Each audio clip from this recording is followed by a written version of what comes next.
Yo, what's up, guys? Screwballs MMA here. The most consistent YouTuber ever, the most consistent uploader ever.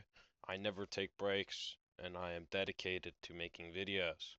Now, regardless, we're going to be doing UFC 325 picks. I meant to do UFC 324 picks last time. I'm in fight camp. Kind of just didn't care. Speaking of don't care, we have Con Offley versus Asian dude from Road to UFC. Um, no, but actually, the thing is, Yija here, he was in the UFC, and then they brought him back to the road to UFC, and then he got some good finishes, and they came back to the UFC. So he's maybe a bit more of a polished striker than Con Offley, but Con Offley's kind of just, he's a tough guy. His chin's decent. He got knocked out by Marion Santos, but I think Marion Santos hits very hard, and I rate him very highly as a prospect. And I don't think Yija is even close to being like in the same realm of striker. And I think Con Offley is going to be able to take the shots, and I think he's going to be able to kind of make it a bit scrappy. And I think he's just going to win like a 29-28 decision. It's in Australia. I think if it's a close fight, they're going to lean it towards Offley, which is kind of what I'm thinking it's going to be. I could see this being a split decision, but I'm going to pick Con Offley by decision. Kind of a nothing burger fight. Next up, we got, it's actually a pretty decent fight. Jonathan Mikalev versus Oban Elliott. Jonathan, yeah, I don't know what happened there. But anyway, I was talking about this wonderful fight here. Jonathan Mikalev versus Oban Elliott. Jonathan Mikalev, he's a clean striker. He's got good kicks. He's 8-1. His only loss is to Alden Bates, who hits very hard. He got TKO'd by him. It's the same guy who TKO'd JDM, and then later got highlight reel knocked out by JDM with the left hook. All of you have seen that knockout. And Oban Elliott had a decent start to his run in the UFC before he lost his last fight to Sung Hung Ko. And my problem with that is Sung Hung Ko, while he's decent, I don't think he should have been able to beat Oban Elliott so easily. And Oban Elliott's grappling didn't look good. And if he were to beat Jonathan Mikalev, I think I would need him to be a better grappler. So, and Mikalev, to be said, is a massive welterweight, one of probably the biggest welterweights on the roster. And because of that, I'm going to pick Jonathan Mikalev by decision. I think he's going to be able to keep this kind of at range with kicks. He threw those really good in his last fight against Kevin Jousset, who isn't the best fighter, but I do think he's fairly decent, and he kind of dismantled him with kicks in that fight. So I'm gonna pick Jonathan Mikalev by decision, 29-28. Might be a bit of a theme on this card. Malkoun versus Torres Finney. Dude, this guy's built like a mini P.E.K.K.A. It's actually insane. Torres Finney's first fight in the UFC was dog shit. I just have to say it as it is. It was not a good fight. And really, it was really disappointing to watch because, he seems like a nice and all guy, but he is tiny. And luckily, so is Jacob Malkoun. These are both fairly short middleweights. I don't think Jacob Malkoun's actually 5'9". I think he's maybe a little bit taller. I think he's more like 5'10", 5'11". But anyway, Torres Finney does not do damage, but I think he'll try to go out of his way to do more damage in this fight. And I think it's going to cost him at some point, but I don't think he's going to lose. I think he's going to get cracked at one point, either trying to swing hands or trying to do damage in the clinch and then gets hit with like a counter knee or elbow or something. I do think at one point in this fight, Torres Finney is going to get rocked and go through a ton of adversity. But I do think he's going to end up winning this fight 29-28. I think maybe round 3, Jacob Malkoun lands something good that kind of gets the attention of Finney, or in round 1. And then from that point is one-way traffic. But I do think that Torres Finney will win this fight. I think it's going to take someone maybe a little bit higher level than Jacob Malkoun to, actually do some real damage to Torres Finney. Next up, we got Why is Cam Rowston built like that, bro? I'm sorry, he's got the goofiest looking pose, dude. Why is he looking at me like that? Dude, why is he looking at me like that? I don't like how he's looking at me. But no, I'm picking Cam Rowston by TKO. I just think Cody Brundage really isn't that good, to be honest. His last win was like what, 2 years ago? When was his last real win? I'm gonna take a look at this actually on my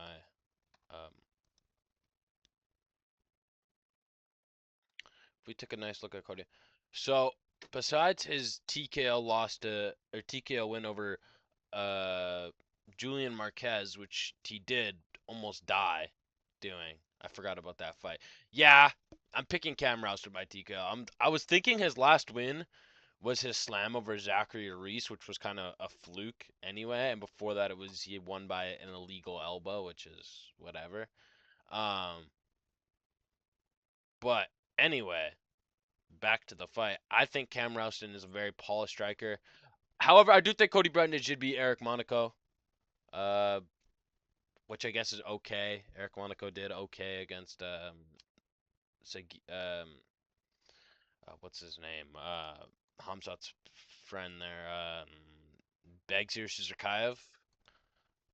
But I don't think that's a good win at all, really. You know, his fight with Malik got overturned. It was a TKO loss, realistically. He beat Julian Marquez, got elbowed in the back of the head, lost to Bo Nickel, lost to Cedric Dumas, lost to Rodolfo Vieira, lost to Michelle Jacek. Like, there's a lot of losses here. You know what I mean? He lost on the Contender Series. So really, I just don't rate him highly, and I think Cam Rowston's actually a pretty decent striker. I think he's pretty clean on the feet. Um, oh, sorry about that. His fight with Andre Petrosky, he demolished him pretty much. Just so I think it's gonna be a 1-2 down the middle, kind of stumbles him. Few more punches, kind of Cody Brundage falls a bit, and then I think just some elbows from the top. And honestly, that could be the end of Cody Brandage's run in the UFC. He's not that good. Next up, we got Billy Alakana versus Junior Tafa. um, I think Alakana's gonna sub him. Like, he lost to Tuco Tacos, man. I thought, to be honest, that when he moved down to light heavyweight Junior Tafa, that he was actually gonna be pretty decent because he has a good striking credentials, but he's just not good. Like, it's what it is, and I feel bad. I don't mind the guy. I think he's a funny guy. Well, both him and his brother are funny, but his grappling's too bad. Like, there was literally amateur level grappling mistakes that he was making against Tuco Tacos. He couldn't get up against the fence, and he couldn't do anything to Tuco Tacos in the feet. And Tuco Tacos is not even UFC level. So I think Billy Alakana, who actually is like a fairly decent fighter, he is a bit. I would say he's almost small for middle light heavyweight. He'd be like a good 195er. Unfortunately, they don't have that in the UFC, and I believe he actually used to fight at middleweight. If I'm not wrong, I could double check that right now if I wanted to, but I kind of don't really want to. But his fight with Bogdan Guskov, he dropped him early. He did good in that fight. So I do think he honestly, like, the striking he could do pretty decent with, but I do think he's gonna end up choking Junior Tafa out with a rear naked choke. I think Junior Tafa is just not good at all in the grappling. It looks like he's never trained a day in his life, and he probably hasn't trained grappling ever a day in his life. So anyway, that's the featured prelim, by the way. I just want to say last week was Umar versus Figueiredo. I guess this will be a finish, so maybe you could argue with that. But Quinlan Salkill versus Mr. Jamie Malaki.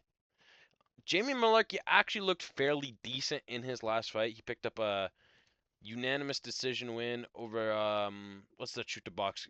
I believe it was a guy from Shoot the Box. Um, he did good in that fight. But the thing before that is he gets chinned a lot. which they are against good fighters. Like the fighters that he loses to. Oh, sorry. The fighters that he loses to typically are fairly decent levels. Um, Fereziem, Jalen Turner, Muhammad Naimov, Nasrat Haparas, and Mysterio Houfi, we'll get to here in a bit. All pretty good losses, but I think Quinlan Salkill's very good. Speaking of, the guy who just slept Nasrat Haparas with a nasty head kick, I actually I didn't rate Quinlan Salkill like this highly as a prospect, but that Nasrat Haparas performance was beautiful. Haparas is a very good fighter, and I mean very good. So for Quinlan to just go out there and smoke him with a head kick in the first round is very good. I think it'll be kind of a slow first round for the most of it, and I think in the last minute and a half, Quinlan Salco is going to land a right hand that drops Malarkey, and I think he's going to unload like a creative combination against the fence, maybe a knee, maybe mix in a kick there, and I think he's going to end up TKOing him. End of round one, maybe early round two, knockout win for Quinlan Salkill, and he should be looking to fight someone just outside the rankings, if not top 15 next. Next up, we got bedtime MMA himself, Tai Tuivasa versus Talashin Teixeira. I'm going to pick Talashin Teixeira by TKO. I don't think Ty's heart's in the game anymore. He does look a little bit better, but I said the same thing about Derek Lewis, and I picked Derek Lewis to beat Waldo. I'm not doing it again. Talashin Teixeira is going to TKO Tai Tuivasa in round two with, I think he's just going to kind of beat him up with teeps and knees. And he can grapple if he needs to. If he gets hurt at all, he can just go to the grappling, and I think he could submit him as well. But I think he's going to keep this at range with teep kicks, and he's going to jab him up. And I just think he's going to TKO him with kind of a stringy Dan Hooker Volkov esque finish where they're just teeping constant combinations, and I think he's going to TKO Tai Tuivasa up against the fence. I don't think it's going to be this brutal KO, but TKO against the fence. Talashin Teixeira back in the win column. Next up, we got featured fight: Rafael Fiziev versus Marcirio Houfi. Fiziev obviously coming off. I think he's on a. He's coming off a bit of a losing streak here. He besides, or sorry, I completely forgot he beat Ignacio Bahamondes, so I take that back, which was a very good performance. I think Ignacio Bahamondes is actually pretty good. He's a really rangy striker, and Fiziev was able to get in and land good combinations on the feet and be very good defensively in that fight. So, with that being said, I'm still picking Marcirio Houfi. I think Marcirio Houfi is very good. I know he lost to Benoit Saint Denis, but I don't think this matchup is similar to Benoit Saint Denis at all. So I'm gonna just kind of break it down here. So the reason why, and I actually kind of almost picked Benoit Saint Denis. I had a feeling Benoit was gonna win the whole day of the fight. I was like, oh, Benoit's gonna solve him. Benoit's gonna solve him, and he did. So the problem with Saint Denis versus Fiziev here, Saint Denis is a constant pressure fighter with a grappling and submission threat. And even with that submission threat, Houfi was able to get top position, but he made some crucial mistakes once he got top position that I think working with Volk, he could mend these, such as just standing up. If he started elbowing um, Benoit in that position, I think he may have been able to cause enough damage to win the fight because he just stood up like there was any sort of chance that maybe Benoit has some decent grappling that he could have maybe swept him at some point, but he just stood up, and I think that was a mistake because he was getting threatened with that kick, so he kept keeping his hands up to block the body kick and the head kick from Saint Denis, and he ended up just getting taken down because of it. He was still able to land pretty good shots on the feet, and his grappling honestly isn't as bad as people say. I do think Fiziev will be able to wrestle in this fight, and I've seen him training some wrestling, and I think he's going to do it. But I think what it is Houfi's training with Volk. I think his grappling defense is going to be improved, and I think we're actually going to see Houfi get a takedown of his own in this fight. But I'm going to pick Marcirio Houfi by a 29-28 decision. I think he's going to win rounds 2 and 3. A lot of people make fun of Roofy for his fight with Long Top. He had to Long Top had probably 20 pounds on him. And also, Long Top is a granite chin volume striker, and Hoofy hit him with the best shots he could. He put him down multiple times, but he gassed himself out throwing 100%, and literally he was doing tricks. And if you've ever thrown like gimmicky combinations and gimmicky kicks, and like done all this like flamboyant stuff, I guess, while you're fighting, you'll know it gasses you out significantly faster. And I don't think he's going to do this in this fight. I don't think he's going to be able to. I do think Fiziev will. Now back to Fiziev. I could see Fiziev winning this fight. Like, it is a close fight on paper, and I understand why people are picking Fiziev because of the Benoit win is leaving a bad taste in their mouth. But I think Fiziev can threaten with body kicks and low kicks. I think will be good in this fight. But I don't think he has much for Rufi in the boxing, and I think the counters of Fiziev are gonna be good.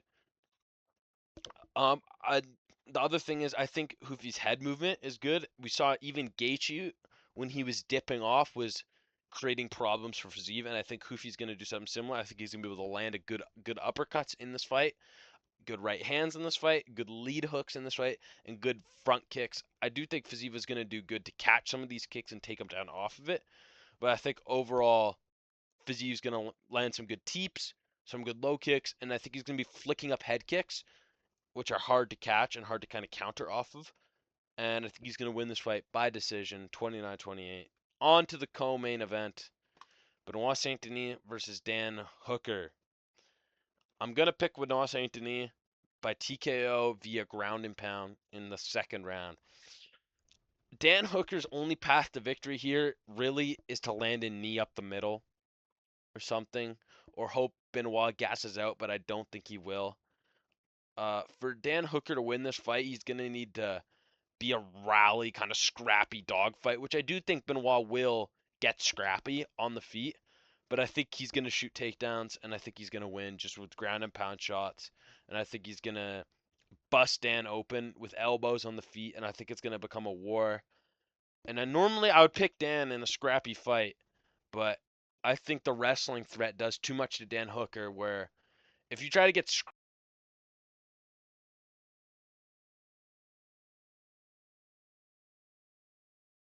on the feet, sorry, Mike disconnected there for a second. Um, if you try to get scrappy with Benoit or with Dan Hooker on the feet and you're not a grappler, you're in a world of trouble because he's going to eat most of it and he's going to come back with knees and teeps and he's going to bring you into that slugfest where you're going shot for shot and then he's going to unload a long combination and get ahead of you by slight margins.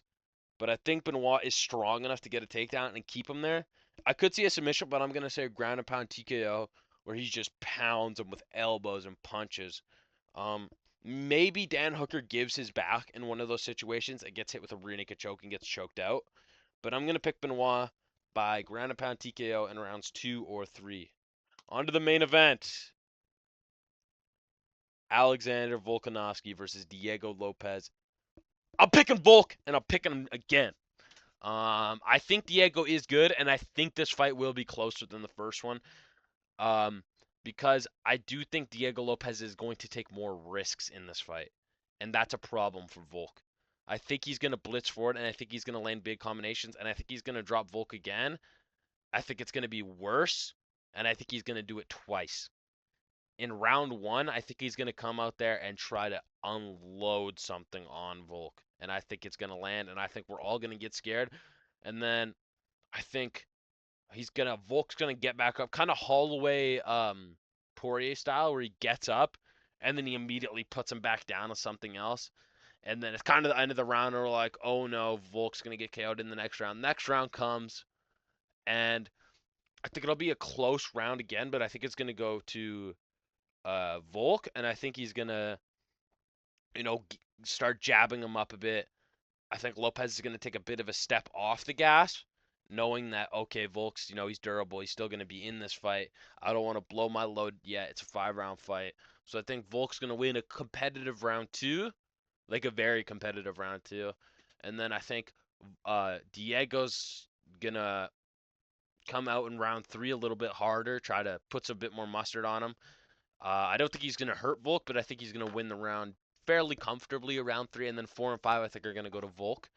Uh, so I could see this actually being split based off like a second round or maybe a third round, but I think I'm going to pick Volkanovski by 29-28 decision. I think Volk's chin and his age is the only reason why I would pick him to lose this fight, and maybe Lopez just gunning it. And if he guns it, I think it's going to go bad for him if he can't get that finish. And I do think that's sort of what's going to happen. I think Volk's going to land a little more takedowns in this fight. Not going to get a lot of control or damage off with it, but just be able to hold Volk. I think it's going to be a bit more of a boring fight. I think he's going to push him up against the fence. But at range, I still think he's going to piece him up with that jab. I still think he's going to hit him with some good overhands and some good hooks. But I'm going to pick Volkanovski again, and I think he's going to do it by decision again. So, yeah, that's my picks. Alexander Volkanovski by decision. So I'm going to go through the card again. I got Volk by decision, Benoit by TKO, Rufi by decision, Teixeira by TKO, Quinlan by TKO, Billy Anacana by submission, Cam Roston by TKO, Torres Finney by decision, and Jonathan Mikalev by decision, and Con Offley by decision. Those are my picks for UFC 325, Volkanovski versus Lopez 2.